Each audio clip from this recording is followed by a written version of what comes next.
Hiya, so in this video I'm making 3 different custom treasure chests. So the first thing I need to do is remove the stickers and get everything sanded down. And since these are made of wood, I'm going to seal everything with some diluted PVA. In theory it's supposed to reduce the absorbency of the wood so it's easier to paint, but I'm not actually sure if it does anything. And after this we're going to take the hinges off. I actually really regret doing this. I should have kept the hinges on because in the end I sort of sealed up the holes with paint and they didn't go back in properly, so if you're going to do this I would recommend keeping the back hinges on. And after this we're going to cover everything with a layer of gesso. Now for the first chest I'm going to do this, well, my initial idea was to just do a simple plain pink and then cover it with gems, so I'm mixing up some of my pink as pink with some white, which might seem like a little bit of a waste to you. I'm sorry if this upsets you. But I don't use that paint for anything else. I have no other use for it. I bought it because it was a gimmick, really. And it's not even that, to be honest, it's not nearly as written or burning as a certain person liked to make out in the video. I'm talking about Tom Scott. So I'm going to paint the whole thing with this sort of pastel-y pink. It's a little bit pale, I think it needs a bit more pigment in there. This is a waste of time anyway, as you will see in a minute. I'm snipping open my bottle of white paint here because there's so much still left inside, and I'm going to store that away to use later. And I'll mix up a little bit more pink. Yeah, I think that needs a bit more pigment. Okay, so let's get that painted. So like I said, my original design was just to cover it with a few gemstones and maybe have a good bit of an ombre, a bit of a gradient.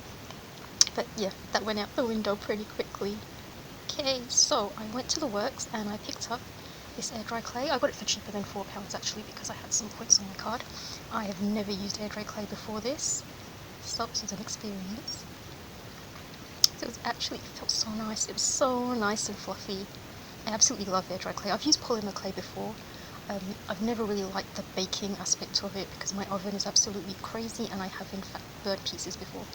So I think from now on air dry clay is going to be my thing. So when I mixed up that pink paint, it made me think of pink buttercream, and so I got an idea. Rather than doing just the plain pink with a few gems, I'm going to actually try to do like a cake theme. So here I'm trying to make like a sort of thick buttercream topping out of the clay, and it's basically just me wasting my time for like an hour. So originally I covered it with cling film, and I thought I'll cover it with cling film, put the icing on top, and then when it's dry I can just sort of glue it on to make sure it stays. And I probably should have done my research. I definitely should have done my research. So this was my first attempt, and like I said, it's basically just me wasting my time. Here I am, starting again because the first one looked absolutely awful. Spoiler alert, this is a waste of time as well. So I'm trying to make the drips. I was looking at a photo of sort of like a drippy kind of cake, and this was my attempt to replicate it. It's so bad. It's so bad. Yeah, even my budgie agrees. It's terrible, isn't it? He's doing a snark face at me. So yeah, this is my attempt to do the drips. This is actually kind of sad to watch. It's such a waste of clay. All I can say is I'm glad I got the clay at like nearly half price. I wish I had metal tools, I really do. I got these because I had to make up my postage when I was shopping on Hobbycraft once, and they were like £1. So, I mean, they're useful, but they're not that good. Okay, and sort of smoothing everything out with water and using string to create the sort of a seam there. And yeah, it's just another chapter in what a waste of time. Okay, here's what I have.